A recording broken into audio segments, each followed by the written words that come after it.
Elias Mercer rode with his hat pulled low against the afternoon sun. Dust clung to his coat like it belonged there.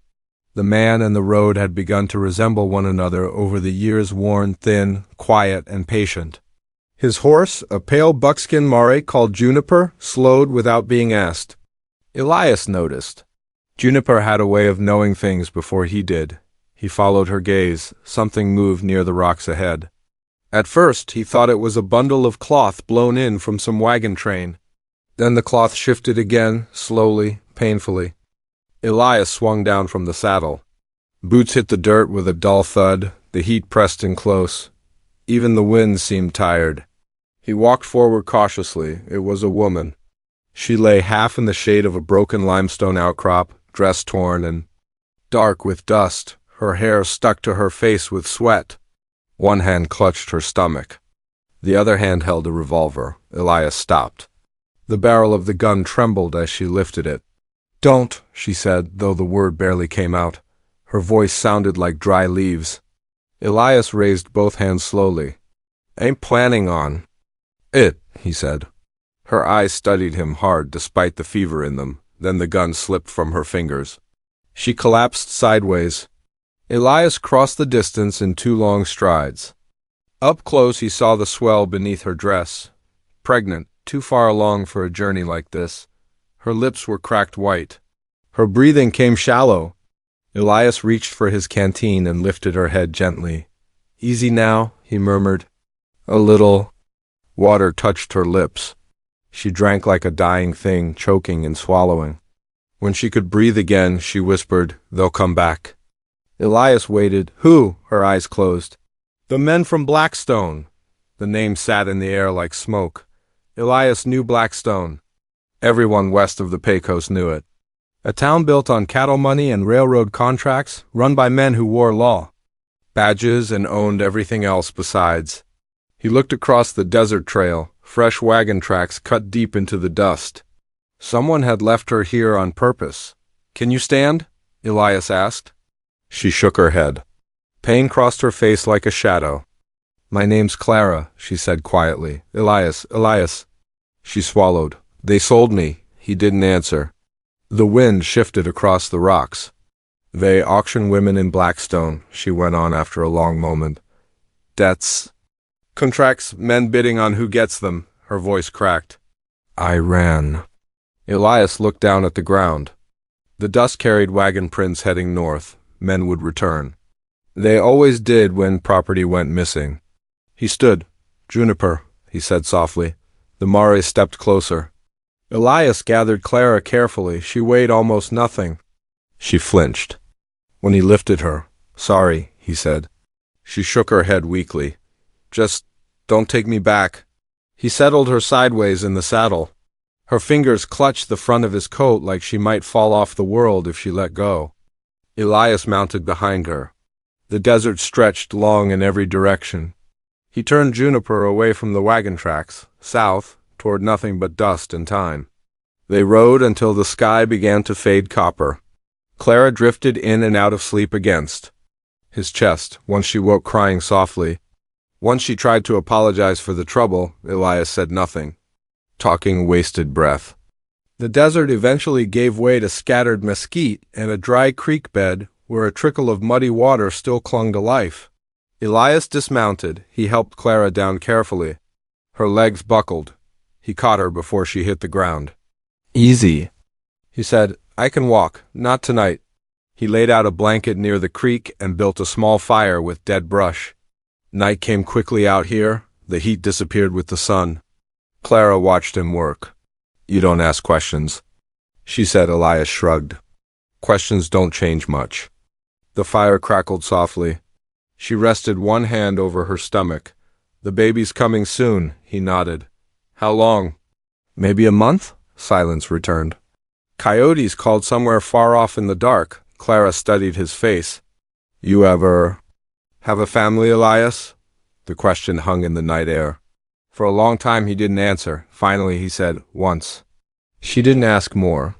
But the firelight revealed the scar that ran along his jaw and disappeared beneath his collar. And something older behind his eyes. Morning came gray and cold. Clara woke to the smell of coffee. Elias crouched beside the fire, staring into the tin cup like it held answers. "You didn't leave," she said quietly. He handed her the cup. "Drink," she sipped. "You could have," she said. "Plenty do." Elias watched the horizon. "I've left enough things behind." She studied him again. "You're not afraid of Blackstone?" "Should I be?" "They own the sheriff, the judge. Half the men with rifles." Elias tightened the saddle straps. "Good to know." They rode again once the sun rose. By midday, the land flattened into long stretches of cattle country. Fences appeared, smoke in the distance. A ranch house sat low against the prairie. Elias pulled Juniper to a stop. Clara looked up. "Friends?" He shook his head. "Work once." Years back, they approached slowly. A ranch hand spotted them and raised a hand in greeting. Inside an hour, Clara lay in a clean bed with cool cloth on her forehead. The ranch owner's wife, Mrs. Holloway, hovered nearby like a storm cloud ready to break. "You found her in the desert?" she said to Elias. He nodded. "She stay here," Mrs. Holloway declared. "No one's dragging a pregnant woman back to hell while I'm breathing." Elias leaned against the porch railing. Dust blew across the yard. "What about Blackstone?" he asked. Mrs. Holloway gave him a look sharp enough to cut rope. "Let them come." But Elias knew men like that. They didn't forget debts or stolen property, and Clara had been both. They arrived 3 days later, 4 riders, badges gleaming in the sun. Elias saw them first from the barn. He walked toward the yard slowly, hat low. The lead rider smiled thinly. "Afternoon," he said. "Afternoon." "We're looking for a woman." Elias didn't answer. The man held up a paper. "Property contract," he said casually. "Signed and lawful. Woman named Clara Dawson." "She ain't property," the rider laughed softly. "That's not how the law reads." Elias rested a hand near his revolver but didn't draw. Behind him the ranch door opened. Mrs. Holloway stepped out holding a shotgun. "Right away," she said calmly. The riders looked amused. "You threatening officers of the law?" "No," she replied. "Just telling you what happens next." Silence stretched across the yard. Wind stirred the dust. The lead rider studied. "Elias, you the one pulled her from the desert?" Elias said nothing. "Well now," the man said, "that's generous." He leaned forward in his saddle. "But generosity don't change ownership." Elias looked up slowly. The rider saw something in his eyes then. Something heavy, old. "You know," Elias said quietly, "I once believed in papers too." The riders waited. "My wife was sold with one." The man frowned. "Different town, different law, same kind of men." The rider's hand drifted toward his pistol. "You best step aside." Elias didn't move. The wind stopped. Even the horses seemed to hold their breath. Then Mrs. Holloway fired the shotgun. The blast tore dust from the rider's hat brim. "Next one hits bone," she said. The riders backed their horses a few steps. The leader studied them both carefully. "This ain't finished." He turned his horse. "Blackstone collects its debts." They rode away. But Elias knew they'd return. And next time they wouldn't talk first. That night Clara sat on the porch beside him. "You should leave," she said. Elias shook his head. "This fight's yours." He watched. The dark prairie. "No, why?" He thought about that. The fireflies drifting over the grass. The sound of wind in distant cottonwoods. Finally he said, "Because someone should have stayed for my family." Clara said nothing. She just rested her hand over his. 2 weeks later Blackstone came. Not 4 men, 12. Dust rolled behind them like a storm. The ranch hands gathered rifles. Mrs. Holloway loaded shells with steady hands. Clara watched from the doorway, her belly round with life. Elias stepped into the yard. Juniper stamped nervously behind him.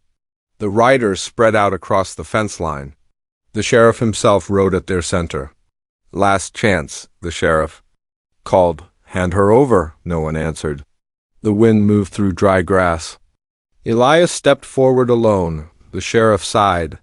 "You're a stubborn man. Maybe... Is she worth dying for?" Elias looked back at the porch. Clara stood there pale but steady.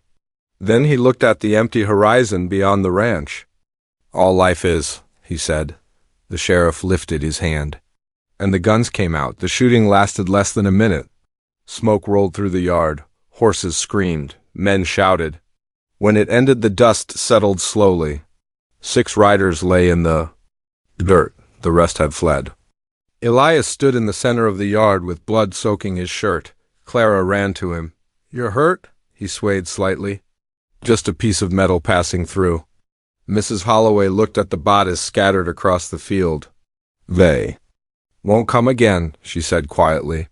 Elias hoped she was right. A month later, the baby arrived during a thunderstorm. A girl. Healthy and loud. Clara named her Grace.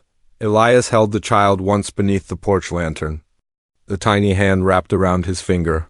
"Stay," Clara said softly. He looked out at the dark prairie. The storm clouds drifting east. "Can't. Why?" He tipped his hat low. "Some men are meant to keep riding." Clara watched. Him saddled Juniper at dawn. Grace slept in her arms. "Thank you," she whispered. Elias mounted.